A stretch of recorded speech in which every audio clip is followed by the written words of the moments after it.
Halo Sobat CryptoGen semua, apa kabar kalian hari ini teman-teman? Keep your be diamond hand ya. Ini ada berita menarik dari author of Terra Classic Loans setuju untuk mengurangi pajak 1,2% terhadap pembakaran Terra Classic Loans. Mari kita lihat alasannya. Edward Kim mengaku tidak tahu apa yang akan terjadi jika pajak tetap sama atau diubah.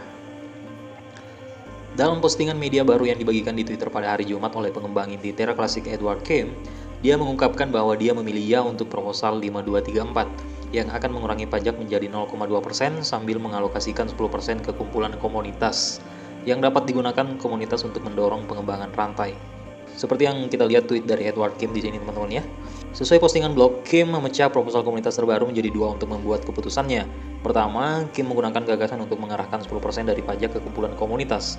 Pengembang menjelaskan bahwa itu secara efektif berarti membakar 100% dari pajak yang dikumpulkan pada akhir zaman, 7 hari untuk lantai loans, dan mencetak 10% daripada awal zaman baru untuk kumpulan komunitas. Setelah menyoroti pentingnya mendanai kumpulan komunitas, Kim menyatakan dukungannya untuk bagian proposal ini.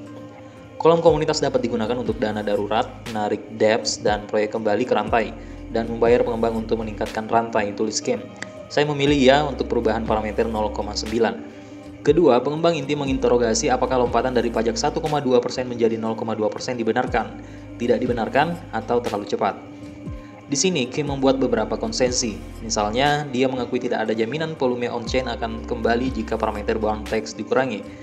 Dia juga mengakui bahwa data saat ini menggunakan analisis regresi tidak menunjukkan bahwa volume on-chain akan naik dalam waktu dekat dengan parameter saat ini. Saya akui bahwa saya tidak tahu dan karenanya saya percaya eksplorasi pada tahap ini lebih penting daripada eksploitasi, tulis Kim. Namun, yang akhirnya menginformasikan keputusannya adalah prinsip pengoptimalan pembelajaran mesin yang digunakan ketika hasil dari pilihan tertentu tidak diketahui. Dan kedua prinsip tersebut memberitahu dia bahwa tidak terlalu dini untuk mengubah pajak atau lompatan yang terlalu besar, karena ia menegaskan bahwa lompatan besar harus didorong dalam masa eksplorasi.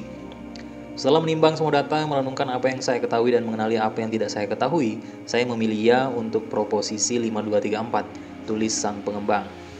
Khususnya ia mendorong orang lain untuk melakukan penelitian mereka sebelum membuat sebuah keputusan.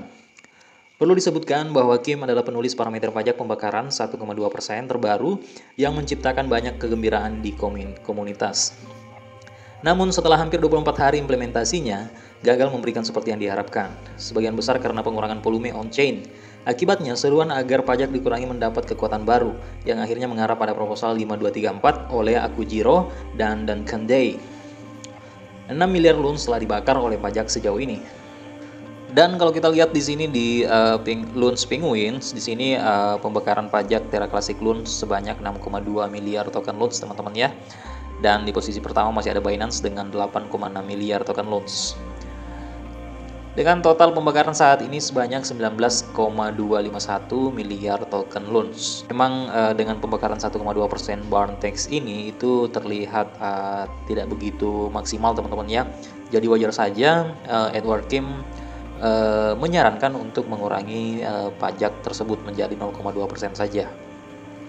Dan kondisi market cryptocurrency di sini terlihat bearish lagi teman-teman ya. Sementara itu Terra Luna Classic turun di peringkat 33 saat ini berdasarkan market cap-nya, dan kalau kita lihat time frame 24 jamnya di sini turun 3,17% di angka 4,093 rupiah.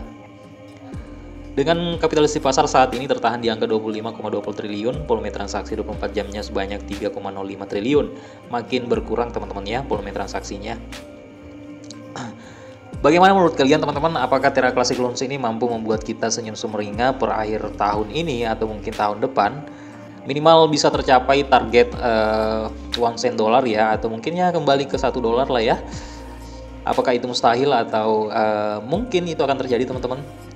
Silahkan rupul di kolom komentar di bawah. Jangan lupa subscribe, keep your be diamond hand. Salam cuan.